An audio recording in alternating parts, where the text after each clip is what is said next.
नाज़रीन ग्रामी, पाकिस्तान को भी एक ऐसा लीडर चाहिए। सिंगापुर 1965 तक मलेशिया का इंतहाई पसमानदा इलाका होता था। जमीन दलदली, वीरान और बंजर, लोग सुस्त, बेकार और नालायक थे। ये सिर्फ 3 काम करते थे: बहरी जहाजों से सामान उतारते थे, चोरी चकारी करते थे, बहरी जहाजों से चूहे निकाल कर खाते थे और बस। मलेशिया इनसे बहुत तंग था। बड़ा मशहूर वाकया है, तेनको अब्दुल रहमान के दौर में सिंगापुर ने आजादी मांगी और पार्लियामेंट के कुल 126 अरकान ने सिंगापुर के हक में वोट दे दिए। बिल के खिलाफ एक भी वोट नहीं था। पार्लियामेंट का कहना था कि हमने इन बेकार लोगों और दलदली जमीन को अपने पास रखकर क्या करना है, और यूं सिंगापुर आजाद हो गया। ये कुदरत की तरफ से सिंगापुर के लिए पहला तोहफा था। दूसरा तोहफा अल्लाह ताला ने इसे ली कुआन यू की शक्ल में दिया। ली कुआन सिंगापुर के वजीर आजम बने और इस शख्स ने इन दलदली जमीनों का मुकद्दर बदल कर रख दिया और 20 साल बाद 42 बाई 23 किलोमीटर की ये स्टेट दुनिया की कामयाब और तेज से तरक्की करती रियासत बन चुकी थी। इसमें अमन भी था, खुशहाली भी, रोजगार भी, सरमाया भी और मुस्तकबिल भी। सिंगापुर दुनिया का पहला मुल्क था जिसने अक़वाम आलम को बताया कि मुल्कों के लिए वसाइल नहीं, कुव्वत इरादी की जरूरत होती है। मुल्कों को आबादी, हुनरमंदी, रकबा और तेल भी दरकार नहीं होता,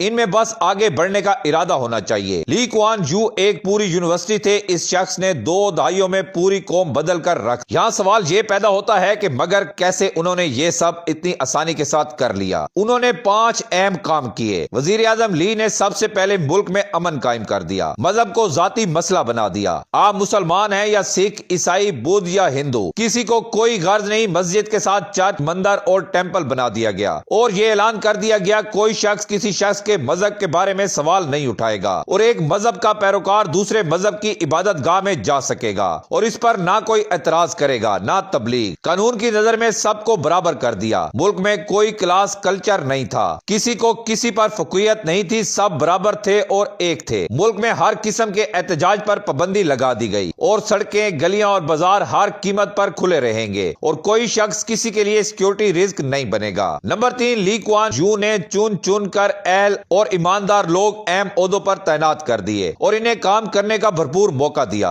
लोग आज भी 30-30 साल से अपने ओहदों पर बैठे हैं और काम कर रहे हैं। ईमानदारी का ये आलम कि ली कुआन यू के 1.5 दर्जन मिनिस्टर और ब्यूरोक्रेट्स करप्शन के इल्जाम के बाद खुदकुशी कर गए। हुकूमत अहल लोगों को दूसरे मुल्कों से भी भर्ती कर लेती। साबिक सदर ममनून हुसैन ने एक बार बताया, मैं 1999 में गवर्नर सिंध था। ली कुआन यू दौरे पर आए, मैंने इन्हें खाने पर बुलाया। दावत के दौरान मैंने इनसे कहा हम कराची पोर्ट को भी सिंगापुर पोर्ट की तरह डेवलप करना चाहते हैं, आप हमें कोई टिप दें। मेरी बात सुनकर ली कुआन यू देर तक हंसते रहे और फिर बोले, आप कैप्टन सईद से राब्ता करें, ये पाकिस्तानी भी हैं और कराची के शहरी भी हैं। हमने इनकी मदद से सिंगापुर पोर्ट डेवलप की थी। ममनून हुसैन ये सुनकर शर्मिंदा हो गए और देर तक ली कुआन यू की तरफ देखते रहे। ली कुआन यू ने अपना मुल्क पूरी दुनिया के बिजनेसमैनों के लिए खोल दिया। कोई कहीं से भी आ सकता था और मुल्क में काम कर सकता था, बस एक शर्त थी, इसके पास पैसा और तजर्बा होना चाहिए। मसलन भारत के एक मुसलमान मुश्ताक अहमद ने 1971 में सिंगापुर में अल मुस्तफा स्टोर बनाया। ये अब एक तवील कम्प्लेक्स बन चुका है। मुश्ताक अहमद नेक नियत बिजनेसमैन है, मुनाफा कम और क्वालिटी ज्यादा पर यकीन रखता है, लिहाजा ये अब तक खरबपति बन चुका है और किसी ने आज तक इसे तंग नहीं किया। और ये यहाँ अकेला नहीं है, ऐसी सैकड़ों मिसालें मौजूद हैं और हर शख्स ने मुश्ताक अहमद की तरह तरक्की भी की और ये दूसरों के लिए रोशन मिसाल भी बना। नंबर 5, ली कुआन यू ने तालीम और हुनर पर खुसूसी तवज्जो दी। सिंगापुर के तालीमी इदारे महज तालीमी इदारे नहीं हैं, ये हुनरमंद एहलियत की लेबॉर्टरियां हैं। लिहाजा यहाँ एक तरफ 96% लोग तालीम याफ्ता हैं, वहाँ ये हुनरमंद भी हैं, ये खुद भी कमा रहे हैं और मुल्क को भी कमा कर दे रहे हैं। ली कुआन यू ने पूरी कौम को तहजीब भी सिखा दी। इसका आगाज शख्सी सफाई से किया गया, लोगों को टॉयलेट इस्तेमाल करने का तरीका सिखाया गया। मुल्क में मुस्लिम शावर, टॉयलेट पेपर लाजमी करार दे दिया गया। हाथों की सफाई को कानून बना दिया, थूकने पर पाबंदी लगा दी। आप सिंगापुर दुनिया का वाहिद मुल्क है जिसमें आज भी आप अगर किसी सड़क या अवामी जगह पर थूकते, पान की पैक गिराते या नाक साफ करते पकड़े जाएं तो आप सीधे जेल जाएंगे। लिहाजा आपको पूरे मुल्क में कोई शख्स गला साफ करता या थू थू करता दिखाई नहीं देगा। आप ये जानकर भी हैरान होंगे, इस पाबंदी के बाद अब सिंगापुर के लोगों में थूकने की ख्वाहिश ही खत्म हो गई है। मजीद ली कुआन यू का ख्याल था सिगरेट, पान और चिंगम गंद फैलाते हैं, लिहाजा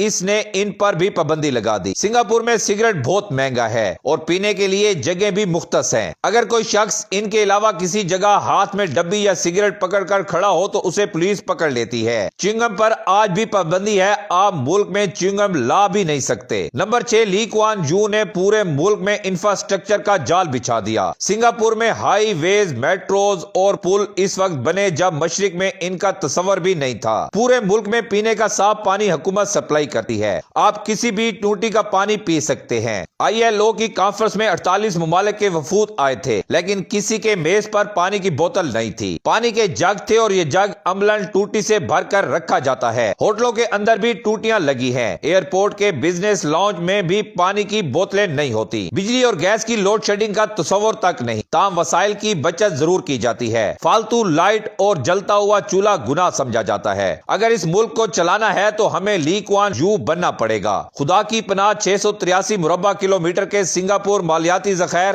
$250 بلین ہیں، اور ہم سونے کی چڑیا اور ایک ایٹمی طاقت ہوتے ہوئے 1 بلین کے لیے کشکول لیے پھر رہے ہیں۔